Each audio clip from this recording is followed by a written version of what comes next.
കൃഷ്ണ. ഓം നമോ ഭഗവതേ വാസുദേവായ നമ. കൃഷ്ണ. എല്ലാവർക്കും പ്രണാമം.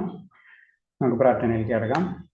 ഓം നമോ ഭഗവതേ വാസുദേവായ. ഓം നമോ ഭഗവതേ വാസുദേവായ. ഓം നമോ ഭഗവതേ വാസുദേവായ. നാരായണം നമസ്കൃത്യം നരം ചൈവ നരോത്തമം ദേവീം സരസ്വതിം വ്യാസം തതോ ജയമുദ്രയേത് നഷ്ടപ്രായേഷു ഭദ്രേഷു നിത്യം ഭാഗവത സേവയാ ഭാഗവതേ ഉത്തമ ശ്ലോകേ ഭക്തിർഭവതി നഷ്ടകീ മൂകം കരോതി വാചാലം പങ്കും ലംഘയതേ ഗിരി യത്കൃപതമഹം വന്ദേ പരമാനന്ദമാധവം ശ്രീഗുരുദീനതാരിണം ശ്രീചൈതന്യമീശ്വരം. അജ്ഞാനതിമിരാന്ധ്യസ്യ ജ്ഞാനാഞ്ജലശലാകയാ ചക്ഷുർമിലിതം യേന തസ്മൈ ശ്രീഗുരുവേ നമഃ. ശ്രീചൈതന്യം മനോഭീഷ്ടം സ്ഥാപിതം യേന ഭൂതലേ സ്വയം രൂപകഥാ മഹ്യം തദാതി സ്വഭാന്തികം വന്ദേഹം ശ്രീഗുരു ശ്രീയുതപദകമലം ശ്രീഗുരും വൈഷ്ണവാംശ ശ്രീരൂപം സാഗരജാതം സഹന രഘുനാഥാനിതം തം സജീവം സാദൈവം സാവധൂതം പരിജനസഹിതം കൃഷ്ണചൈതന്യദേവം ശ്രീരാധാകൃഷ്ണപാദാൻ സഹനലളിതാ ശ്രീവിശാഖാനിയുക്താംശ. ഹേ കൃഷ്ണ കരുണാ സിന്ധു ദീനബന്ധോ ജഗത്പദേ ഗോപേശ ഗോപികാന്ത രാധാകാന്ത നമസ്തുതേ. തപ്തകാഞ്ചന ഗൗരാംഗേ രാധേ വൃന്ദാവനേശ്വരി വൃഷഭാനുസുതേ ദേവി പ്രണമാമി ഹരിപ്രിയേ. വാഞ്ചാകൽപതരൂപേച്ഛ കൃപാ സിന്ധിഭ്യേവ ച പതിനാം പാവനേഭ്യോ വൈഷ്ണവേഭ്യോ നമോ നമഃ. നമോ വിഷ്ണുപാദായ കൃഷ്ണപ്രേഷ്ഠായ ഭൂതലേ ശ്രീമതേ ഭക്തിവേദാന്ത സ്വാമിന്നിധി നാമിനേ. നമസ്തേ സാരസ്വതദേവേ ഗൗരവാണി പ്രചാരിണേ നിർവിശേഷ ശൂന്യവാദി പാശ്ചാത്യദേശധാരിണേ. ജയ ശ്രീകൃഷ്ണ ചൈതന്യ പ്രഭു നിത്യാനന്ദ ശ്രീ അദ്വൈത ഗദാധര ശ്രീവാസാദി ഗൗരഭക്തവൃന്ദ. ഹരേ കൃഷ്ണ കൃഷ്ണ കൃഷ്ണ ഹരേ ഹരേ ഹരേ രാമ രാമ രാമ ഹരേ ഹരേ. ഹരേ കൃഷ്ണ. പ്രഭാതിക്ക് ജയ്. ഗുരുദേവ് ജയ്. അനന്തകോടി വൈഷ്ണവ ഭക്തർക്ക് ജയ്. ഹരേ കൃഷ്ണ. എല്ലാവർക്കും പ്രണാമം.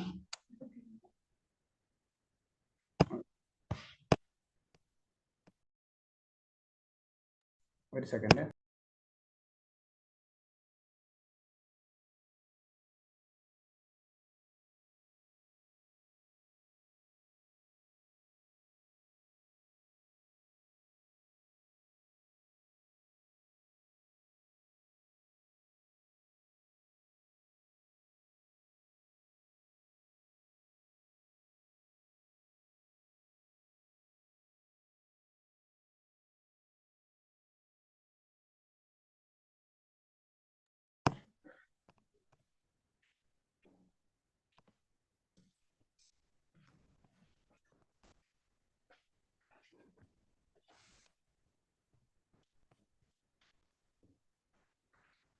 ഹരേഷ്ണ എന്ന അധ്യായം 13 നമ്മളെ 13 പറഞ്ഞു കഴിഞ്ഞാൽ പ്രകൃതി, പുരുഷൻ, ക്ഷേത്രജ്ഞൻ. ശരിക്കും ഇതിനെപ്പറ്റി എന്താണ് പ്രകൃതി, എന്താണ് പുരുഷൻ, എന്താണ് ക്ഷേത്രജ്ഞൻ, ഇതിനൊക്കെ പറ്റി പറഞ്ഞത്. കാരണം നമുക്കറിയാം 12 അധ്യായം കഴിഞ്ഞ അധ്യായത്തിൽ നമ്മൾ ഭക്തിയോഗ ആയിരുന്നു അല്ലെ. അതിന് നമ്മൾ ശ്രദ്ധിച്ചാലേ അറിയാം ഭക്തിയിലേക്ക് നമ്മൾ ഉയരേണ്ട രീതികളൊക്കെ എന്തൊക്കെയാണെന്ന് ഭഗവാൻ പറഞ്ഞു തരണം. നമുക്ക് ഭക്തി ചെയ്യാൻ പറ്റിയിട്ടില്ലെങ്കിൽ അതിനേം താഴ്ന്ന് അറ്റ്ലീസ്റ്റ് നമ്മൾ പറയുന്നത് ജീവകാരുണ്യ പ്രവർത്തനമെങ്കിലും നമ്മൾ ചെയ്യണം.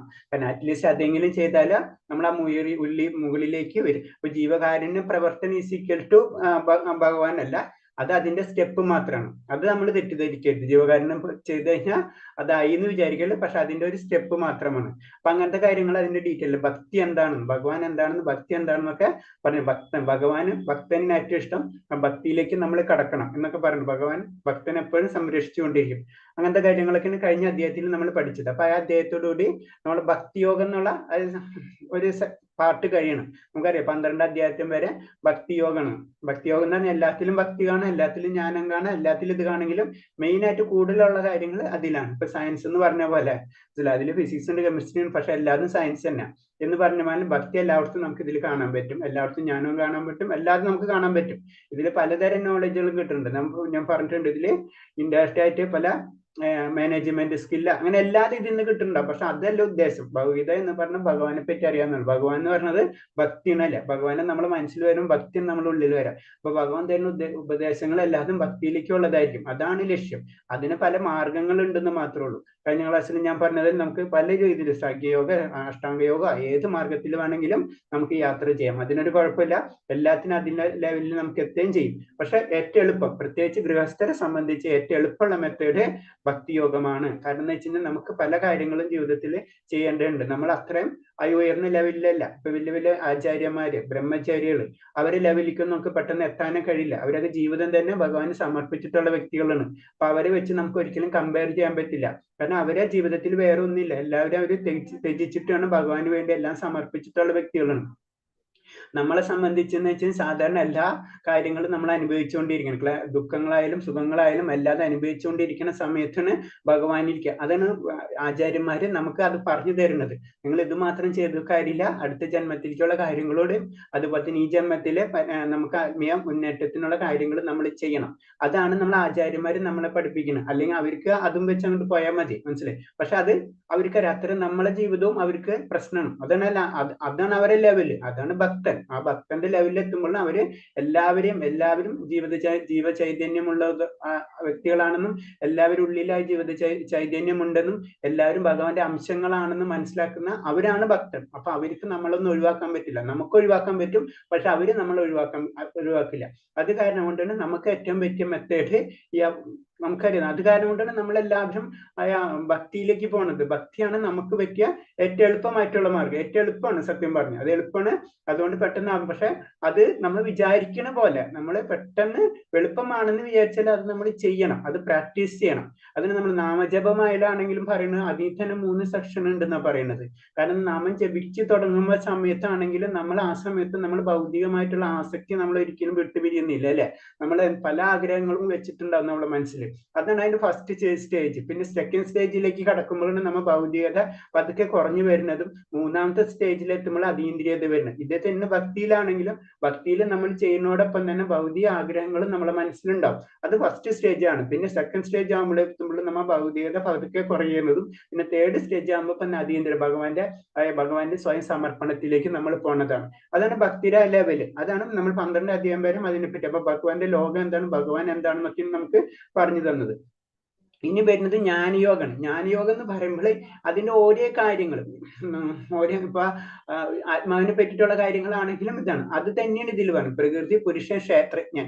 അപ്പൊ പ്രകൃതി എന്ന് പറഞ്ഞാൽ എന്താണ്, പുരുഷൻ എന്ന് പറഞ്ഞാൽ എന്താണ്, ക്ഷേത്രജ്ഞൻ എന്നാണ്. ക്ഷേത്രം എന്ന് പറയുമ്പോൾ നമ്മളെ മനസ്സിൽ വരാന്ന് പറഞ്ഞ ക്ഷേത്രങ്ങൾ എന്നല്ല. അപ്പൊ ക്ഷേത്രം എന്ന് പറഞ്ഞാൽ ഇവിടെ വരുമ്പോൾ ക്ഷേത്രം എന്ന് പറഞ്ഞാൽ ഒരു ശരീരമാണ്. അപ്പൊ ക്ഷേത്രജ്ഞൻ എന്ന് പറഞ്ഞു കഴിഞ്ഞാൽ ശരീരത്തിനുള്ളിൽ ആത്മാവാണ് അല്ലെ. അങ്ങനെയാണ് പുരുഷൻ, അത് പരമാത്മാവാണ് അല്ലെ, എല്ലാത്തിനും കൺട്രോൾ ചെയ്യണതാണ്. അതുപോലെ തന്നെ പ്രകൃതി, അതായത് പ്രകൃതി എന്ന് പറഞ്ഞാൽ പ്രകൃതിയിലാണ് എല്ലാം നടക്കണതല്ലേ.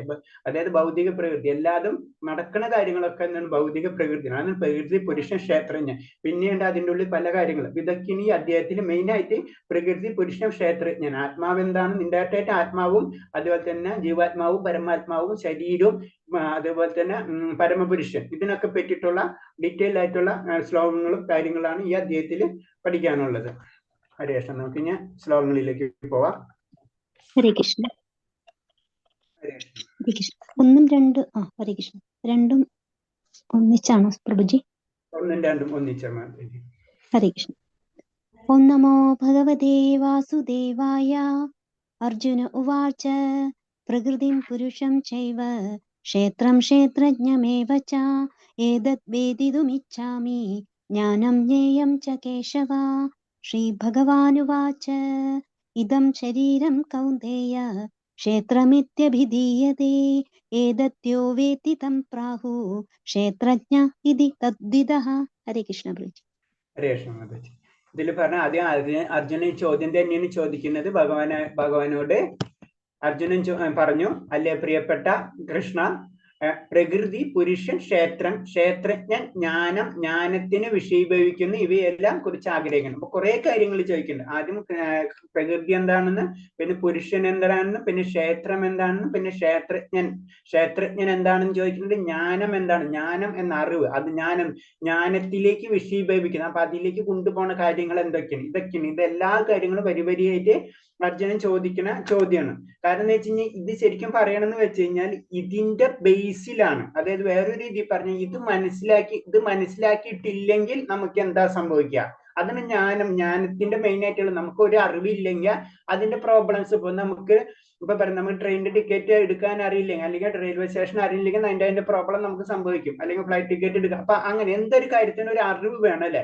അറിവില്ലെങ്കിൽ നമുക്ക് എന്ത് സംഭവിക്കും, അവിടെയാണ് പ്രോബ്ലം. അപ്പൊ നമ്മൾ അറിവ് ആദ്യം സമ്പാദിക്കണം. അതിന് ഞാൻ യോഗത്തിൽ കൂടി പറയുന്നത്. അപ്പൊ ഇത്രയും കാര്യങ്ങൾ നമ്മൾ അറിഞ്ഞിരിക്കണം, അതാണ് പറയുന്നത്. അപ്പൊ അർജുന അറിയുന്നതാണ് അതൊക്കെ അറിയേണ്ട കാര്യങ്ങൾ. അപ്പൊ അതൊക്കെ എന്താണെന്ന് എനിക്ക് പറഞ്ഞത്.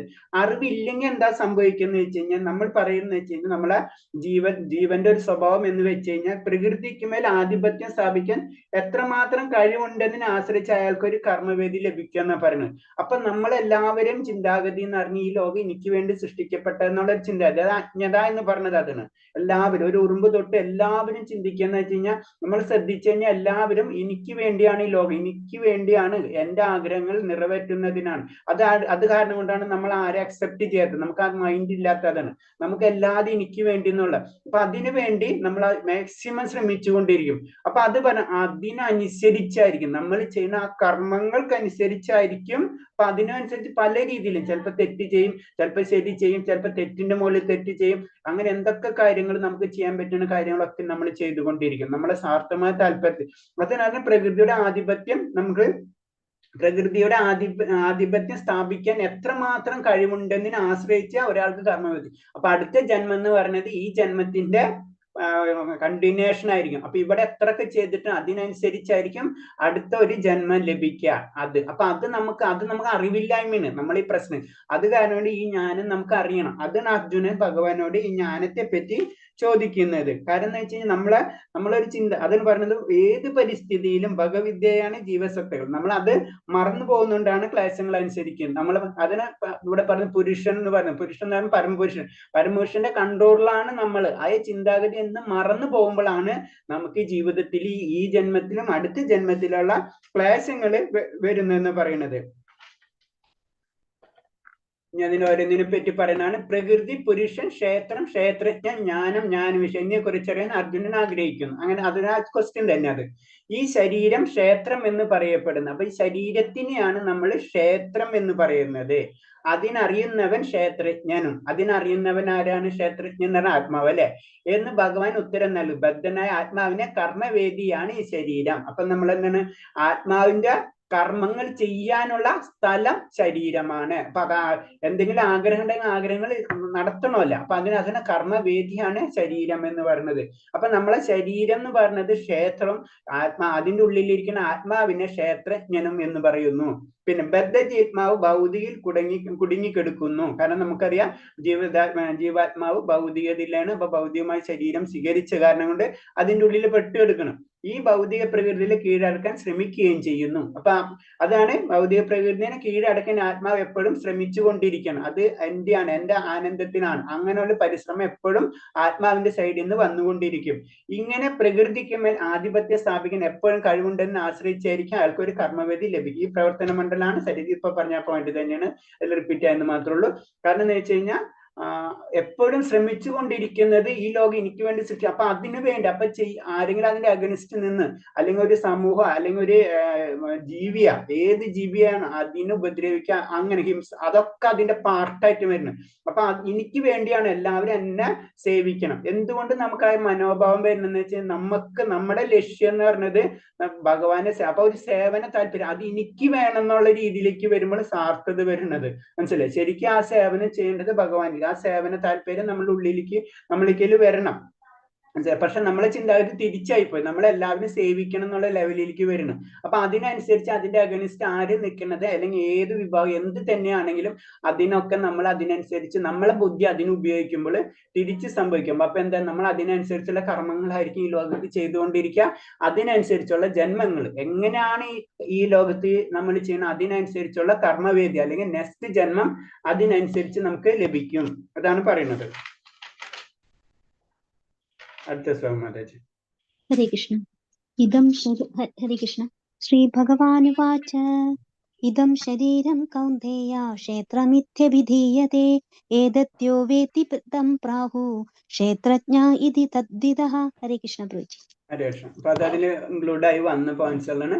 പരമദിവത്യം പറഞ്ഞു, കുന്തിപുത്ര ഈ ശരീരം ക്ഷേത്രം എന്ന് പറയുന്നു, ഇതിനറിയുന്നവൻ ക്ഷേത്രജ്ഞൻ എന്ന് പറയുന്നു. അപ്പൊ ശരീരവും ആത്മാവും അപ്പൊ അതിന് പറഞ്ഞു. അപ്പൊ നമ്മളെ ശരീരത്തിനുള്ളിൽ എപ്പോഴും ഒരാത്മാവുണ്ട്. ആ ചൈതന്യം, ഈ ഫോട്ടോ കാണി ചൈതന്യം ഉണ്ട്. ആ ചൈതന്യം എന്ന് പറയുന്നതിൽ തന്നെ ഉള്ളില് പരമാത്മാവുണ്ട്. അത് ജീവാത്മാവിന്റെ കൂടെ തന്നെ പരമാത്മാവുണ്ട്. അപ്പൊ അതിന് രണ്ട് കിളികളായിട്ടാണ് ഉപമിച്ചിട്ടുള്ളത്. അതിന് ഒന്നെന്ന് പറഞ്ഞു കഴിഞ്ഞാൽ, ഒരു കിളി എന്ന് പറഞ്ഞു കഴിഞ്ഞാൽ വെറുതെ ഇരിക്കണം, അതെല്ലാം നോക്കിയിരിക്കണം അടുത്ത കിളീനെ. ആ കിളിയെ വേറൊരു കിളി എപ്പോഴും ചലിച്ചുകൊണ്ട് അതിന്റെ കർമ്മങ്ങൾ ചെയ്തുകൊണ്ടിരിക്കണം, ആ ഫലങ്ങൾ അത് ഭക്ഷിച്ചുകൊണ്ടിരിക്കണം. അതാണ് രണ്ട് ആത്മാക്കൾ, ഒന്ന് പരമാത്മാവും ഒന്ന് ജീവാത്മാവും. ജീവാത്മാവാണ് നമ്മള്.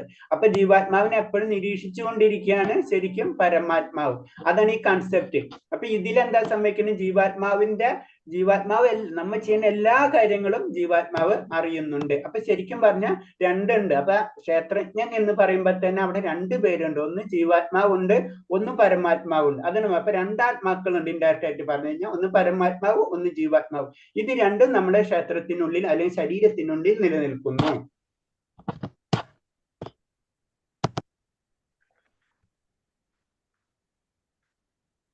അതിൽ തന്നെ നമ്മൾ അത് ജനറൽ ആയിട്ട് പറയുമ്പോൾ ഇത് പറഞ്ഞിട്ടുള്ളത് തന്നെ സാക്ഷാത്കാരത്തെ നമ്മൾ ആദ്യം അറിയണത്, നമ്മൾ ജ്ഞാനത്തിൽ കൂടെ നമ്മൾ ആദ്യം അറിയുന്നത് എന്തിനാണ്, ബ്രഹ്മത്തെയാണ്. നമ്മളെ തന്നെയാണ് നമ്മൾ ആദ്യം അറിയുന്നതല്ലേ, അതിന് ബ്രഹ്മജ്ഞാനം എന്ന് പറയുന്നത്. അതായത് ബ്രഹ്മം എന്ന് പറയുമ്പോൾ ഇൻഡയറക്റ്റ് ആയിട്ട് പറയുമ്പോൾ അത് ആത്മാവിനെ തന്നെ സൂചിപ്പിക്കുന്നു. പല ലെവല് പല മീനിങ്ങൾ ഉണ്ടെങ്കിലും ഫസ്റ്റ് പറയുമ്പോൾ ബ്രഹ്മം എന്ന് പറയുമ്പോൾ നമ്മൾ ആത്മാവിനെ തന്നെ സൂചിപ്പിക്കുമ്പോഴും ബ്രഹ്മം എന്ന് പറയും. അപ്പൊ നമ്മൾ ശരീരത്തിനുള്ളിലുള്ള ആത്മാവിനെ നമ്മൾ അറിയുമ്പോൾ ബ്രഹ്മജ്ഞാനം നേടിയെന്ന് പറയാം. അത് ആ ജ്ഞാനം കിട്ടുമ്പോൾ ബാക്കിയെല്ലാം ജ്ഞാനം ഓട്ടോമാറ്റിക് ആയിട്ട് കിട്ടും. അതാണ് ബ്രഹ്മം എന്ന് പറയുന്നത്.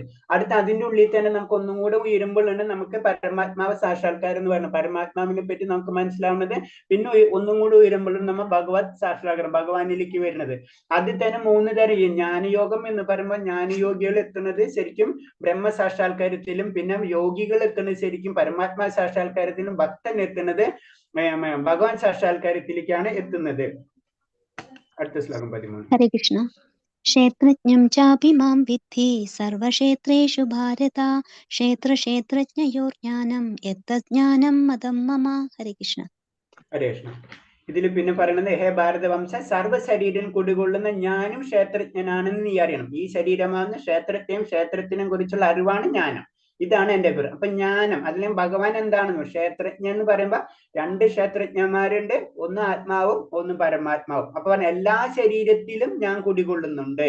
അപ്പൊ അതും ആ ഞാനും ക്ഷേത്രജ്ഞനാണ്. കാരണം എല്ലാ ശരീരത്തിൽ എന്ന് പറയുമ്പോൾ എല്ലാ ക്ഷേത്രങ്ങളിലും ഞാനും കുടികൊള്ളുന്ന കാരണം കൊണ്ട് ഞാനും ക്ഷേത്രജ്ഞനാണ്. അല്ലെങ്കിൽ നമുക്ക് വേറെ രീതിയിൽ അതിനെ ചിന്തിക്കാം, ഈ ഭഗവാൻ എല്ലായിടത്തും വിസ്തരിച്ച് നിൽക്കണല്ലേ. അപ്പൊ ഭഗവാന്റെ ശരീരം തന്നെയാണ് ഭഗവാന്റെ ക്ഷേത്രവും. നമ്മൾ അല്ലെങ്കിൽ ഭഗവാന്റെ ആത്മാവ് തന്നെയാണ് ഭഗവാന്റെ ക്ഷേത്രം. അങ്ങനെ നമുക്ക് അതിനെ മനസ്സിലാക്കാം. കാരണം ഭഗവാന്റെ ശരീരവും ഭഗവാന്റെ ആത്മാവും അതീന്ദ്രിയമാണ്. അത് നമുക്ക് മനസ്സിലാക്കാൻ പറ്റില്ല. എന്നിരുന്നാലും എല്ലാവരുടെ ശരീരത്തിലും ഭഗവാനുണ്ട്. അപ്പൊ നമ്മൾ ഭഗവാനെയും ക്ഷേത്രജ്ഞൻ എന്ന് പറയാം. അപ്പൊ ഭഗവാന്റെ ശരീരം എവിടെയെന്ന് ചോദിച്ചു കഴിഞ്ഞാൽ ഭഗവാന്റെ ശരീരം വിശ്വം വ്യാപിച്ചിരിക്കണം. അപ്പൊ അത് കാരണം കൊണ്ട് അത് അതീന്ദ്രിയ ലെവലിലാണ്. അപ്പൊ അത് കാരണം കൊണ്ട് അത് നമ്മൾ മനസ്സിലാക്കുന്നില്ല. പക്ഷെ നമ്മളെ എല്ലാവരും ഉള്ളിലും, എല്ലാ ജീവാത്മാക്കളുടെ ഉള്ളിലും ഭഗവാൻ പരമാത്മാ രൂപത്തിൽ തന്നെ നിൽക്കുന്നു. പിന്നെ ജ്ഞാനം എന്ന് പറയും. എന്താണ് ജ്ഞാനം? ജ്ഞാനം എന്ന് പറയുമ്പോൾ പറയുന്നത് ക്ഷേത്രത്തെയും ക്ഷേത്രത്തെ കുറിച്ചുള്ള അറിവാണ്. ക്ഷേത്രം എന്ന ശരീരം എന്താണ്, ആത്മാവ് എന്താണ്, അല്ലെങ്കിൽ പരമാത്മാവ് എന്താണ്, ഇതിനെ കുറിച്ചുള്ള അറിവാണ് ജ്ഞാനം. ഈ ജ്ഞാനം എന്ന് പറയുമ്പോൾ നമ്മൾ സാധാരണ നമ്മൾ ബുക്ക് വായിച്ചിട്ട് നമുക്ക് ജ്ഞാനം കിട്ടി എന്നല്ല, അത് അറിയും. ആ അറിവാണ് ആ ജ്ഞാനം എന്ന് പറയുന്നത്. ശരിക്കും ആത്മാവിലേക്ക് നമുക്ക് അങ്ങനത്തെ രീതിയിലുള്ള നമ്മൾ ഉപാസനയും കാര്യങ്ങളൊക്കെ ചെയ്തു പോയി ആ ജ്ഞാനി ലെവലിലേക്ക് നമ്മൾ ഉയരുമ്പോ നമ്മുടെ ഉള്ളിൽ ഞാൻ എന്താണെന്ന് എനിക്ക് മനസ്സിലാക്കുന്ന ഒരു അവസ്ഥയുണ്ട്. അതാണ് ജ്ഞാനം. അതാണ് എന്റെ അഭിപ്രായം എന്നാണ് ഭഗവാൻ പറയുന്നത്. ഓരോ ശരീരത്തിലും കുടികൊള്ളുന്ന ക്ഷേത്രജ്ഞനാണ്, ക്ഷേത്രജ്ഞൻ ഞാനാണ് എന്ന് ഭഗവാൻ അരുളി ചെയ്യുന്നു. കാരണം എല്ലാ ശരീരത്തിനുള്ളിലും ഭഗവാൻ ഉണ്ട്, ഭഗവാന്റെ ശക്തിയുണ്ട്. അതിന് ജ്ഞാനികൾക്ക് എല്ലാവരിലും ഭഗവാനെ കാണുന്നു. എല്ലാവരുടെ ശരീരത്തിലും ഭഗവാൻ അവർ കാണുന്നുണ്ട്. അത് കാരണം കൊണ്ടാണ് ആ ഭക്തന്റെ ലെവലിലേക്ക് വരുമ്പോൾ അവരെല്ലാവരും ഭഗവാനെ തന്നെയാണ്, അവിടെ ഭഗവാനെ തന്നെയാണ് കാണുന്നത്. എല്ലാവരും ഭഗവാനെ കാണുന്നു ഭക്തന്മാർ. അതാണ് ഭക്തന്മാരുടെ പ്രത്യേകത.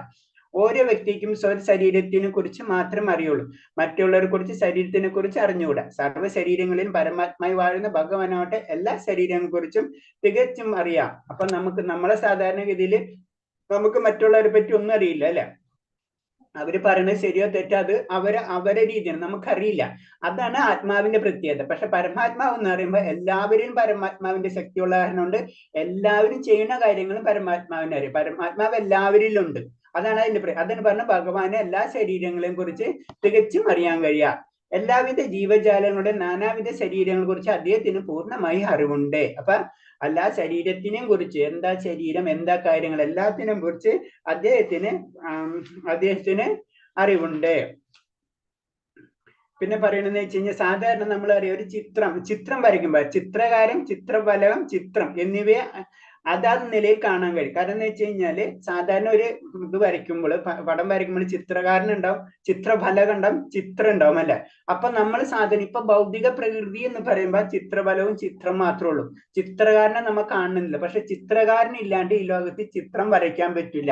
അതാണ് നമ്മൾ മനസ്സിലാക്കേണ്ടത്. അതേപോലെ ജീവിതം, അതായത് ഈ പ്രകൃതി എന്ന് പറയുമ്പോൾ അത് പ്രകൃതിയാണ് ശരിക്കും ചിത്രഫലകം. ചിത്രം എന്ന് പറയുന്നത് നമ്മളാണ്, അല്ലെങ്കിൽ ജീവജാലങ്ങളാണ്, പ്രകൃതിയുള്ള വസ്തുക്കളാണ്. പക്ഷെ ചിത്രകാരൻ ആര്, ഈ ചിത്രം നിർമ്മിച്ചത് ആര്, അതറിയില്ല. അതാണ് ശരിക്കും നമ്മൾ ഒരു കാര്യം എടുത്തു കഴിഞ്ഞാൽ ഭഗവാനെ കാരണങ്ങളുടെ കാരണം എന്നല്ല പറഞ്ഞത്, സർവകാരണ കാരണം എന്നല്ല, സർവകാരണം. അപ്പൊ എല്ലാ കാരണത്തിന്റെ കാരണം ഭഗവാനാണ്, മനസ്സിലായി. അപ്പൊ അതിന്റെ ഒരു ഉദാഹരണം എന്ന് പറഞ്ഞു വെച്ച് കഴിഞ്ഞാൽ ഇപ്പൊ നമുക്ക് ഇപ്പൊ തന്നെ നമ്മള് എന്താ പറയാ, ഏതൊരു കാര്യത്തിന്റെ പിറകിൽ ഒരു കാരണം ഉണ്ടാവും അല്ലെ. അതിന്റെ കാരണം അന്വേഷിച്ചു കഴിഞ്ഞാൽ അതിന്റെ പിറകിൽ ഒരു കാരണം ഉണ്ടാവും. അപ്പൊ ഇങ്ങനെ കാരണത്തിന്റെ പിറകിലേക്ക് നമ്മൾ അന്വേഷിച്ച് പോയി കഴിഞ്ഞാൽ ഒരു പോയിന്റിൽ നമുക്ക് എത്തിയേ പറ്റുള്ളൂ. അതാണ് സർവ്വകാരണങ്ങൾക്ക്, എല്ലാ കാരണങ്ങൾക്കും കാരണം ഭഗവാൻ. അപ്പൊ നമ്മൾ ശ്രദ്ധിക്കണം, കാരണങ്ങൾക്ക് കാരണം ഭഗവാനാണ്. അപ്പൊ അതെന്ന് പറഞ്ഞ എല്ലാ ജീവജാലങ്ങളെ പറ്റിയും എനിക്ക് അറിയാൻ കഴിയും. അപ്പൊ അതേപോലെ തന്നെ ചിത്രഫലവും ചിത്രം, അതിന് ചിത്രകാരൻ ഇല്ലാണ്ട് ഇതൊന്നും നടക്കൂല. ചിത്രഫലവും മാത്രം ഉണ്ടായാലോ ചിത്രം ഉണ്ടാവില്ല. അതായത് ജീവജാലങ്ങൾ ഉണ്ടാവണമെങ്കിൽ ചിത്രഫലകത്തിൽ ചിത്രകാരൻ പടം വരയ്ക്കണം, എന്നാലേ ചിത്രം ഉണ്ടാവുള്ളൂ. അതാണ് ഇതിൽ പറയുന്നത്. അപ്പൊ അതാണ് ഏത് ക്ഷേത്രജ്ഞൻ, അല്ലെങ്കിൽ അതാണ് പരമാത്മാവ്. കാരണം പിന്നെ വേറെ ഒരു രീതി പറഞ്ഞു, ബ്രഹ്മത്തെ കുറിച്ച് പൊതുവെ 3 ധാരണകളുണ്ട്. കർമ്മക്ഷേത്രം എന്ന നിലയിൽ പ്രകൃതി ബ്രഹ്മമാണ്. കർമ്മക്ഷേത്രം എന്ന നിലയിൽ പ്രകൃതി ധർമ്മം. അപ്പൊ പ്രകൃതിയുടെ ഒരു ഡ്യൂട്ടി ഉണ്ട്. നമ്മൾ ഒന്നിച്ച് പ്രകൃതിനെ എടുത്ത് കഴിഞ്ഞാൽ എന്താണ് അത്, അതിനെ നമുക്ക് പ്രകൃതി ക്ഷേത്രം തന്നെ പറയാം അല്ലെ. പ്രകൃതിനെ തന്നെ ഒന്നിച്ചെടുത്തു കഴിഞ്ഞാൽ അപ്പൊ അപ്പാണ് നമ്മൾ അതിന് പ്രകൃതിനെ നമ്മൾ ബ്രഹ്മം എന്ന് പറയുന്നത്, മനസ്സിലായി. അങ്ങനെ ബ്രഹ്മത്തിന് പല ലെവലിലും നമ്മളിപ്പം ആത്മാവിന്റെ എടുത്തു കഴിഞ്ഞാൽ ആത്മാവിനും ബ്രഹ്മം എന്ന് പറയും, പരമാത്മാവിനെ എടുത്തു കഴിഞ്ഞാൽ പരമാത്മാവിനും ബ്രഹ്മം എന്ന് പറയും, പ്രകൃതിനെ എടുത്തു കഴിഞ്ഞാൽ പ്രകൃതിനും ബ്രഹ്മം എന്ന് പറയും. അങ്ങനെ പല രീതിയിൽ അതിന് വ്യാഖ്യാനിക്കപ്പെട്ടിട്ടുണ്ട്.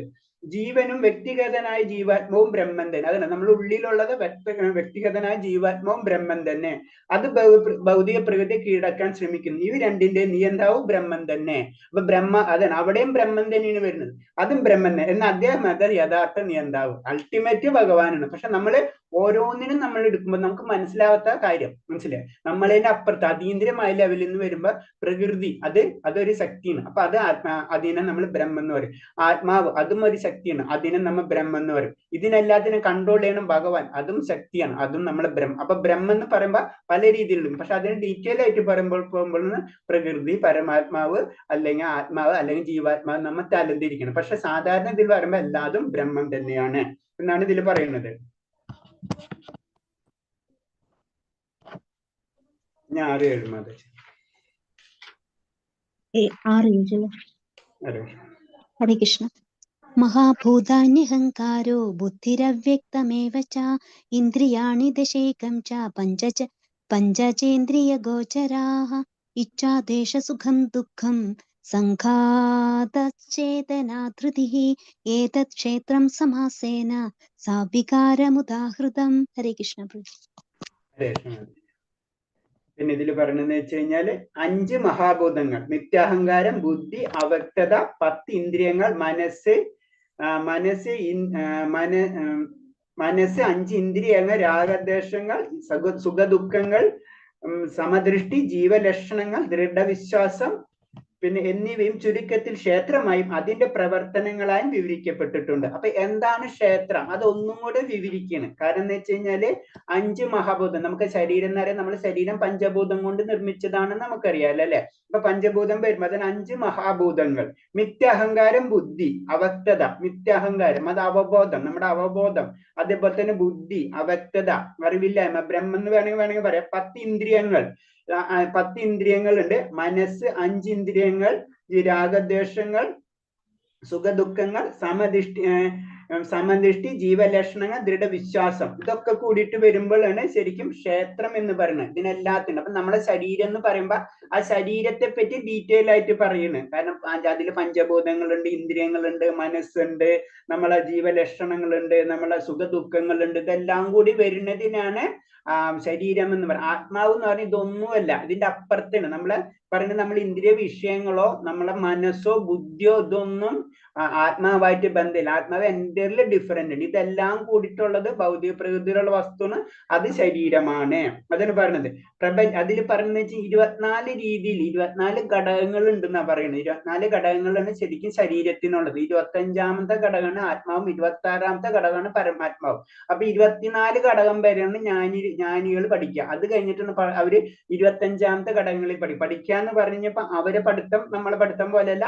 അവരെ ജ്ഞാന ലെവലിൽ അതിൽ താത്വികമായിട്ടുള്ള കാര്യങ്ങൾ അവർ പഠിച്ചു വരുന്നത്. അത് അവർ അറിയണം, ആ ജ്ഞാനത്തെ അവര് അറിയണം. ഇപ്പൊ പ്രപഞ്ച ഘടകങ്ങളെ പറ്റി നമ്മൾ ഗ്രഹിക്കുന്നത് ഇങ്ങനെയാണ്. ഒന്നാമത് ഭൂമി, ജലം, അഗ്നി, വായു, ആകാശം എന്നിവ പഞ്ചഭൂതങ്ങളാണിത്. പിന്നെ മിഥ്യാഹങ്കാരം, ബുദ്ധി, ഇതൊക്കെ പ്രകൃതിയുടെ അവ്യക്ത നിലയിലുള്ള 3 ഗുണങ്ങളാണ്. പിന്നെ മിഥ്യാഹങ്കാരം, ബുദ്ധി, പിന്നെ മനസ്സ്, ഇതൊക്കെ അടുത്ത സെക്ഷൻ. ഇങ്ങനെ 24 കാര്യത്തിന് ഡീറ്റെയിൽ ആയിട്ട് പറയണാണ്. പിന്നെ കണ്ണ്, മൂക്ക്, നാക്ക്, ത്വക്ക്, ചെവി, ഇത് ജ്ഞാനേന്ദ്രിയങ്ങളായി. പിന്നെ അടുത്ത ശബ്ദം, കാല്, കൈകൾ, ബുദ്ധം, ഉൽപ്പന്നേന്ദ്രിയം എന്നീ കർമ്മേന്ദ്രിയങ്ങളെ 5 കർമ്മേന്ദ്രിയം, ജ്ഞാനേന്ദ്രിയങ്ങളും അങ്ങനെയായി. പിന്നെ ഇന്ദ്രിയേക്കാൾ പിന്നെ മനസ്സുണ്ട്. പിന്നെ അതിന്റെ അപ്പുറത്തും പറയുന്നത് വെച്ച് കഴിഞ്ഞാൽ ഇന്ദ്രിയ വിഷയങ്ങൾ പറയുന്നുണ്ട്. ഗന്ധം, രസം, രൂപം, സ്പർശം, സ്പർദ്ധം, ഇങ്ങനെ എല്ലാവരും കൂട്ടുമ്പോൾ 24 കാര്യം. ഇതിനെ ഡീറ്റെയിൽ ആയിട്ട് പഠിക്കലാണ് സാഖ്യ സിദ്ധാന്തം എന്ന് പറഞ്ഞത്. അതിൽ അത് വരുന്നത്, ആ സെക്ഷൻ വരും. അത് തന്നെയാണ് ജ്ഞാനയോഗം എന്ന് പറഞ്ഞത്. അപ്പൊ ജ്ഞാനയോഗം എന്ന് പറയുമ്പോൾ 24 മനുഷ്യ, അതായത് ശരീരത്തെ തന്നെ 24 ഘടകങ്ങളായി തിരിച്ച് അതിന് ഓരോന്നിനും ഡീറ്റെയിൽ ആയിട്ട് പഠിച്ച് ലാസ്റ്റ് അവർ ആത്മാവിനെ കണ്ടുപിടിക്കുകയും ആത്മാവിലേക്ക് കിടക്കുകയും ആത്മാവ് എന്താണെന്ന് മനസ്സിലാക്കുകയും ആത്മാവിൽ കൂടെ പിന്നെ പരമാത്മാവ് സാക്ഷാത്കാരം നടത്തി അവർ പിന്നെ ഓട്ടോമാറ്റിക്കായിട്ട് നെക്സ്റ്റ് സെക്ഷൻ, അതായത് ഭഗവാൻ സാക്ഷാത്കാരത്തിലേക്ക് അല്ലെങ്കിൽ ഭക്തിയോഗത്തിലേക്ക് അവർ കടക്കും. അതാണ് അവര് അനേകം ജന്മങ്ങൾ ചിലപ്പോൾ കാത്തിരിക്കേണ്ടി എന്ന് വരുന്നത്. അത്രയും ജന്മങ്ങൾക്ക് ശേഷമായിരിക്കും അവര് ഓരോന്നോരോന്ന് പഠിച്ച്. അപ്പൊ അതിന്റെ അർത്ഥം എന്ന് വെച്ച് കഴിഞ്ഞാൽ ഒരു ജ്ഞാനിക്ക് ഈ ജന്മമല്ല, നമുക്ക് അതിൽ നിന്ന് തന്നെ നമുക്ക് പുനർജന്മ സത്യം അതിൽ നിന്ന് തന്നെ മനസ്സിലാക്കാം. കാരണം ഒരു ജ്ഞാനി ആയാലും ഒരു സാധാരണ മനുഷ്യനായാലും എല്ലാവരും ഒരു ജന്മം കഴിഞ്ഞ് അടുത്ത ജന്മം. അതിന് ഈ ജന്മത്തിൽ നമ്മൾ ജ്ഞാനത്തിനാണ് ഇമ്പോർട്ടൻസ് കൊടുക്കുന്നത് എന്ന് വെച്ച് കഴിഞ്ഞാൽ അടുത്ത ജന്മത്തിൽ ആ ജ്ഞാനത്തിനോട് ബന്ധപ്പെട്ടിട്ടുള്ള കാര്യങ്ങളിലേക്ക് നമുക്ക് ലഭിക്കും. അതാണ് നമ്മളെപ്പോഴും ഭഗവാന്റെ കാര്യങ്ങളാണ് ചെയ്യണമെങ്കിൽ അതിനനുസരിച്ച്, ജ്ഞാനത്തിനാണെങ്കിൽ ജ്ഞാനം, നമ്മള് വേറെ കാര്യങ്ങളിലും അതാണ് നമുക്കറിയാം. അതിനൊക്കെ ചെറിയ പുരാണങ്ങളുടെ ഉദാഹരണങ്ങൾ അതിൽ നിന്ന് മനസ്സിലാക്കേണ്ടത്. ഇപ്പൊ ഭരതമുനി നമുക്കറിയാലോ, ഭദ്രരാജാവിന്റെ ആ കഥ നമുക്കറിയാവുന്നതാണ്. അപ്പൊ ആ ലെവലിൽ ഏതാണ് നമ്മൾ ആഗ്രഹിക്കുന്നത്, അതിന് ഏത് കർമ്മമാണ് ഈ ഭൗതിക ലോകത്തിൽ നമ്മൾ ഇപ്പൊ ചെയ്യുന്നത്, അതിനനുസരിച്ചുള്ള ജന്മങ്ങൾ നമുക്ക് അടുത്ത ജന്മത്തിൽ കിട്ടും. പിന്നെ പറഞ്ഞ നെക്സ്റ്റ് വൺ, പ്രജ്ഞ, വിശ്വാസം എന്നീ ജീവലക്ഷണം മനസ്സിനും ബുദ്ധിയും അഹങ്കാരം ഉൾപ്പെടുന്ന സൂക്ഷ്മ ശരീരത്തിന് ആവിഷ്കാരമാണ് അത്രേ. അപ്പൊ ഇനി പറഞ്ഞ നമുക്ക് ശരീരം എന്ന് പറയുമ്പോൾ തന്നെ അതിൽ തന്നെ 2 വിഭാഗമുണ്ട്. ഒന്ന് സൂക്ഷ്മ ശരീരമുണ്ട്, ഒന്ന് സ്ഥൂല ശരീരമുണ്ട്. ഈ സൂക്ഷ്മ ശരീരം എന്ന് പറയുമ്പോഴാണ് അതിൽ വരുന്നതാണ് നമ്മളെ അവബോധം, അതായത് പ്രജ്ഞ, വിശ്വാസം, മനസ്സ്, ബുദ്ധി, ഇതൊക്കെ വരുന്നത് നമ്മളെ ഉള്ളിലത്തുള്ള കാര്യങ്ങളാണല്ല. അത് ശരീരമായിട്ട് ബന്ധമില്ല. അതിന്റെ ഉള്ളിൽ തന്നെ വേറൊരു ശക്തി ഉണ്ട്. അതിനെ നമ്മൾ പറയുന്നത് സൂക്ഷ്മ ശരീരം എന്ന് പറയുന്നത്. അപ്പൊ അതിനോട് ബന്ധപ്പെട്ടിട്ട് കുറെ പ്രവർത്തനങ്ങളുണ്ട്. അപ്പൊ അതിനെ നമ്മൾ നിയന്ത്രിക്കണം. അതിന് മനസ്സിനെ നിയന്ത്രിക്കുക എന്ന് പറയുന്നത്. മനസ്സിനെ നിയന്ത്രിക്കുക എന്ന് പറയുന്നത് വെച്ച് കഴിഞ്ഞാൽ ശരീരത്തിനും കൂടെ അപ്പുറത്തേക്കുള്ള ഒരു സെക്ഷൻ, അത് സൂക്ഷ്മ ശരീരം എന്ന് പറയുന്നത്. ശരിക്കും പറഞ്ഞാൽ നമ്മളെ മരണശേഷം സൂക്ഷ്മ ശരീരം കൊണ്ടാണ് നമ്മള് അടുത്ത ജന്മത്തിൽ, അതിന് നമുക്ക് ആ അവബോധം, നമ്മൾ ഇപ്പൊ ആർജിച്ച ആയ വാസന, കർമ്മവാസനങ്ങളൊക്കെ അവിടേക്ക് പോകണമെന്ന് വെച്ച് കഴിഞ്ഞാൽ അത് സൂക്ഷിച്ചു വെച്ചിരിക്കുന്ന ശരീരമാണ് സൂക്ഷ്മ ശരീരം. ആ സൂക്ഷ്മ ശരീരം കൊണ്ടാണ് നമ്മൾ അടുത്തിലേക്ക് പോകുന്നത്. അല്ലാന്ന് വെച്ചാൽ നമ്മുടെ ശരീരത്തിന്റെ പ്രത്യേകത എന്ന് വെച്ച് കഴിഞ്ഞാൽ ശരീരം എപ്പോഴും പറഞ്ഞ 6 വിധം കാര്യങ്ങളാ പറയുന്നത്. ഒന്ന് ജനനം, വളർച്ച, സ്ഥിതി, പ്രത്യുത്ഥാനം, ക്ഷയം, മരണം. ഇങ്ങനെ 6 സെക്ഷനെ ഈ ഭൗതിക പ്രകൃതിയിലുള്ളൂ. ജനിച്ചു കഴിഞ്ഞാൽ വളർച്ച ഉണ്ടാവും, വളർന്നു കഴിഞ്ഞാൽ സ്ഥിതി ഉണ്ടാവും, കുറച്ചേരം നിൽക്കും, പിന്നെ പ്രത്യുൽപാദനം ഉണ്ടാവും, പിന്നെ ക്ഷയിക്കും, പിന്നെ മരിക്കും. ഇതൊരു സെക്ഷൻ, ഒരു സർക്കിളാണ്. ഇതാണ് ശരീരത്തിന്. ഇതിങ്ങനെ കറങ്ങിക്കൊണ്ടേയിരിക്കും. അതാണ് ഇതിൽ പറയുന്നത്. ശരീരത്തെ പറ്റി ഡീറ്റെയിൽ ആയിട്ട് പറയുന്ന കാര്യങ്ങളാണിത്. പിന്നെ കമ്പയർ ചെയ്യുമ്പോൾ ഇന്ദ്രിയങ്ങൾക്ക് ഉത്കൃഷ്ടമാണ് മനസ്സ്. ഇനി മനസ്സ് ഉൾപ്പെട്ടതാണ് അതിപ്പോ പറഞ്ഞു നമ്മള്. അടുത്ത 8 തൊട്ട് 12 വരും. ഹരേ കൃഷ്ണ. പ്രഭുജി. ഹരേ കൃഷ്ണ. അമാനിത്വമഥം പിത്വം അഹിംസാ ശാന്തിരാർജവം ആചാര്യോപാസനം ശൗചം സ്ഥൈര്യമാത്മാവിനിഗ്രഹം ഇന്ദ്രിയാർത്ഥേഷു വൈരാഗ്യം മനഹങ്കാരമേവ ച ജന്മ മൃത്യുജരാ വ്യാധി ദുഃഖദോഷാനുദർശനം അസക്തിരനഭിക്ഷംഗഃ പുത്രധാരാഗൃഹാദിഷു നിത്യം